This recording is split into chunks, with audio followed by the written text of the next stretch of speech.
राजा दयाराम सिंह हाथरस उत्तर प्रदेश के राजा थे, जो अपने पिता राजा भूरी सिंह की मृत्यु के बाद राजा बने। उस समय देश पर अंग्रेजों का राज था, जो सभी देशी रियासतों को छल व बल से अपने अधीन करना चाहते थे। ऐसे समय में हाथरस व मुर्सान रियासत आजाद थी, इसलिए वो कई सालों से राजा दयाराम जी पर दबाव बनाए हुए थे कि वो अंग्रेजों की अधीनता स्वीकार करे।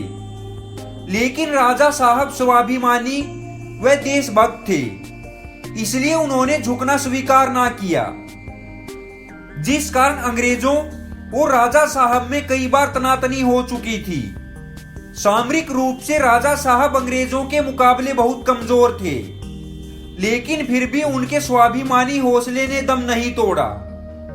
अंत में एक दिन 4 क्रांतिकारी युवक दयाराम जी की शरण में आए और बोले, राजा साहब हमें बचाइए, अंग्रेज हमें झूठी हत्या के आरोप में फंसा रहे हैं। तब राजा साहब ने उन्हें निश्चित रहने को कहा।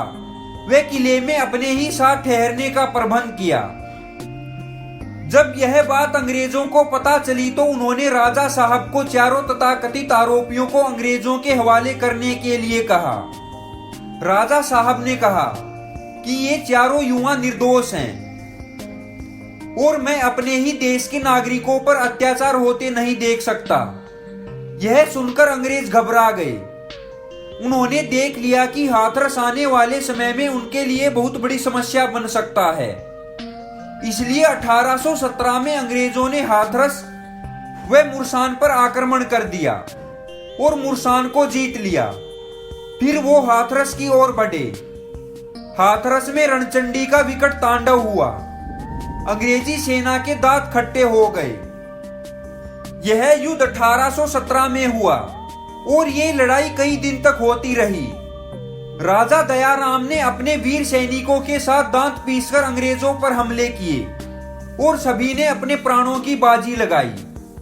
यह देखकर अंग्रेजों ने राजा दयाराम से संधि की भी बात चलाई, लेकिन राजा दयाराम वे उनके पुत्र नेकराम सिंह ने विचार विमर्श करने से मना कर दिया। जब अंग्रेजों ने देखा कि अब संधि नहीं होगी तो वो पूर्ण बल के साथ हाथरस दुर्ग के ऊपर हमला करने आ गए। जाट भी वन केसरी की भांति छाती फुलाकर अड़ गए। वीर दयाराम सिंह जी बड़ी सलंगता से दुर्ग की देखभाल में व्यस्त थे। राजा से लेकर सैनिक तक सभी बड़े चाव से युद्ध कर रहे थे।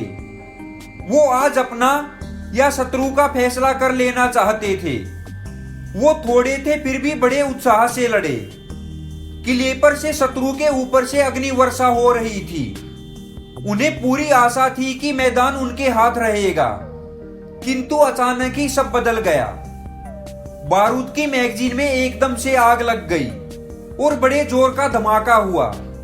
इसमें बड़ी संख्या में वीर सैनिक जख्मी हुए या फिर शहीद हुए। राजा दयाराम ने अपने सैनिकों के परिवार व खुद के परिवार को सुरक्षित बाहर निकाल लिया। फिर वे वहां से निकलकर इधर उधर दूसरे राज्यों में शरण लेने के लिए दौड़े। उनके पीछे पीछे अंग्रेज भी लगे हुए थे। राजा साहब सुरक्षा की दृष्टि को देखते हुए जयपुर पहुंचे, पर वहां भी अंग्रेजों के डर से उन्हें किसी ने शरण ना दी और कई दिन तक वो इधर उधर भटकते रहे।